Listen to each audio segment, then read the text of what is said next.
ये सोनिया गाथा एक चीज हमें बताती है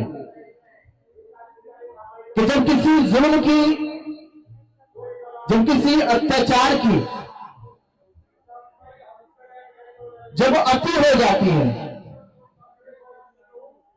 और ये जुल्म अत्याचार की, शोषण की, मानवता को शर्मसार करने की अति थी। जिस तरह से हमारे साथ अमानवीय व्यवहार हुआ, इतिहास की किताबों में लिखा गया, इतिहास की किताबों ने वो गाथा सुनाई कि हमारे गले में हांडी बांध दी गई, कमर में झाड़ू लटका दी गई कि जमीन पे थूक नहीं सकते, हमारे पैरों के निशान जमीन पर रह नहीं सकते, तो उसे मिटाने के लिए कमर से झाड़ू बांध दी गई, पैरों में घुंघरू बांध दिए गए कि स्वर्ग को पता चल जाए कि कोई सामने से शुद्ध आ रहा है, कोई अछूत आ रहा है। हमारी बस्तियों को दक्षिण दिशा में बसाया गया, हमारे समाज के ऊपर सुबह और शाम को निकलने पर पाबंदी लगाई गई। इस जुल्म की अति थी, ये मानवता को शर्मसार करने का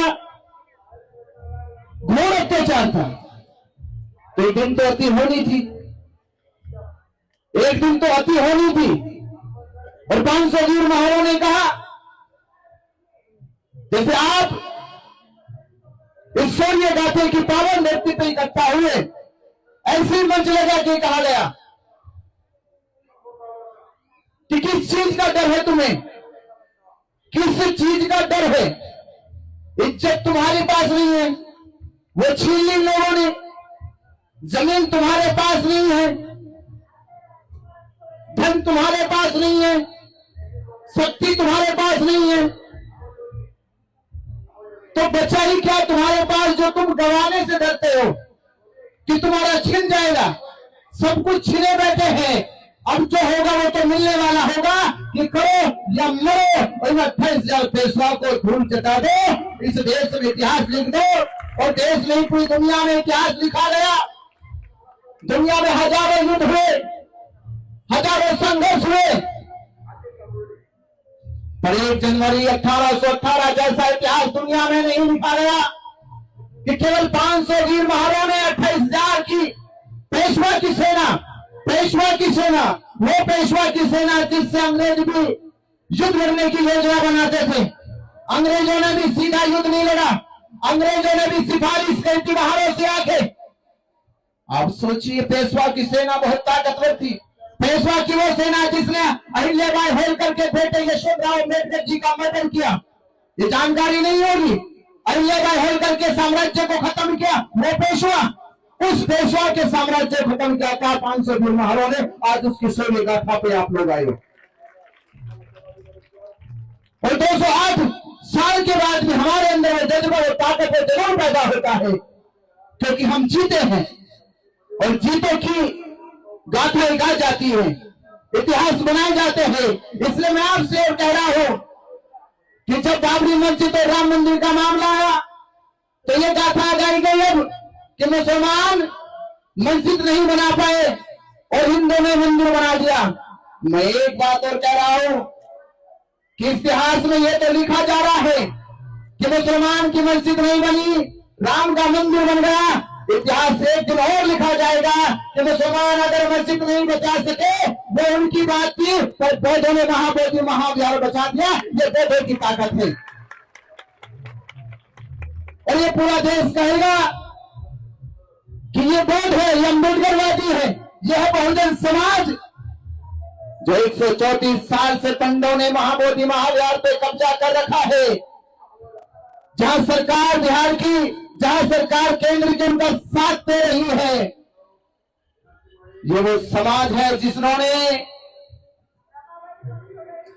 2 अप्रैल 2018 को सरकार को दिन में तारे दिखाए थे, पूरे देश को जाम करके दिखाया था, पूरे देश में कर्फ्यू लगा के दिखाया था। मैं आपसे फिर कह रहा हूं, ये हमारी अस्मिता की लड़ाई है, ये हमारे इतिहास की लड़ाई है, ये बौद्धों की संस्कृति की लड़ाई है, ये पूरे विश्व के उन बौद्धों की लड़ाई है जो आपकी ओर देख रहे हैं कि भारत के बौद्ध महाबोधि महाविहार मुक्त करा के देंगे और बाबा साहब अम्बेडकर जी का नाम रोशन पूरे विश्व में करेंगे। क्योंकि हम ये कहते हैं कि बाबा साहब डॉक्टर अम्बेडकर जी ने 14 अक्टूबर 1956 को हमें धर्म की दीक्षा दी, हमारा सम्मान बढ़ाया था। हम भी संकल्प लेते हैं और आज इस धरती पे संकल्प लो कि हे बाबा साहब अम्बेडकर, हे 500 वीर महारो, आपने हमें सम्मान दिलाया, स्वाभिमान दिलाया। ये आपके बच्चे भी संकल्प लेते हैं कि महाबोधि महाविहार मुक्त करा के आपका सम्मान पूरे देश और दुनिया में बढ़ाएंगे। बढ़ाओगे?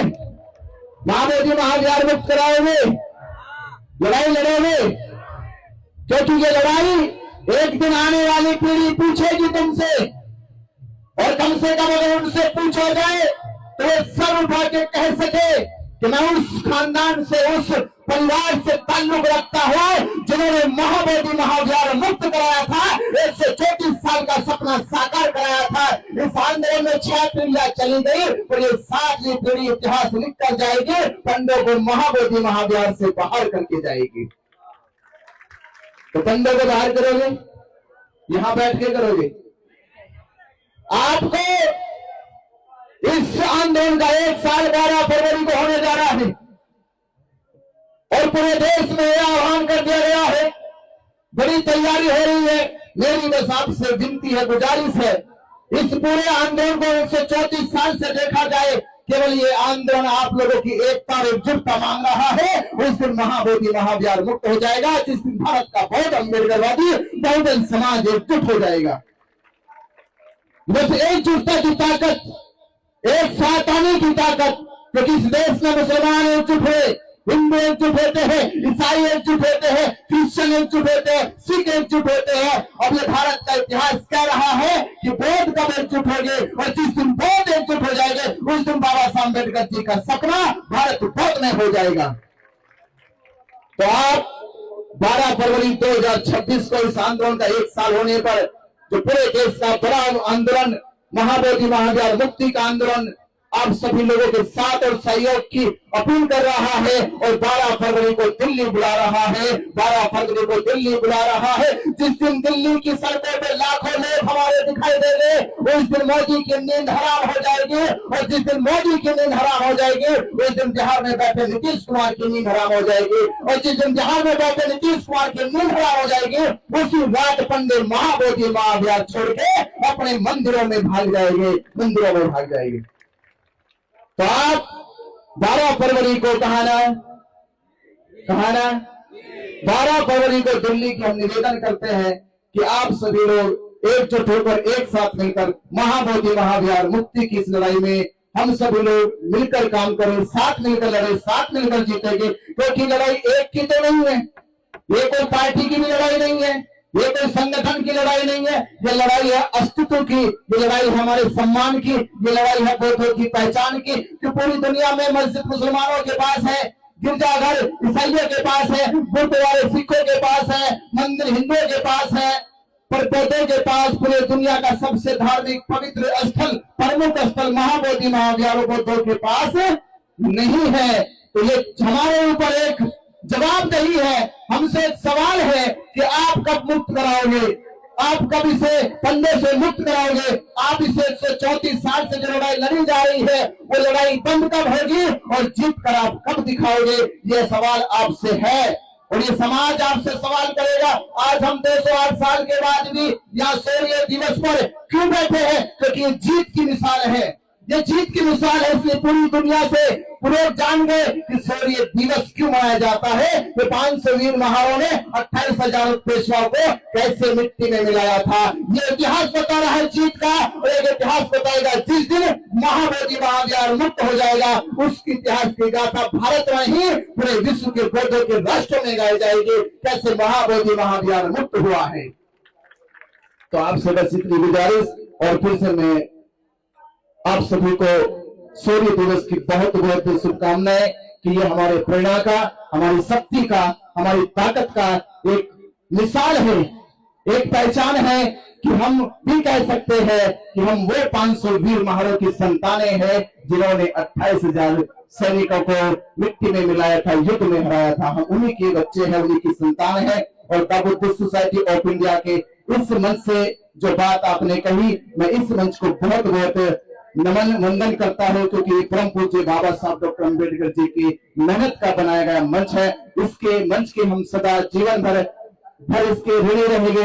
इस मंच ने हमें सम्मान दिया, स्वाभिमान दिया और भारत में बौद्धों की पहचान दी। हम the Buddhist society of India को भी वंदन नमन करते हैं और आप सभी को बहुत बहुत साधुवाद, मंगल कामनाएं, सूर्य दिवस की बहुत बहुत शुभकामनाएं। जय भीम, नमो बुद्धाय।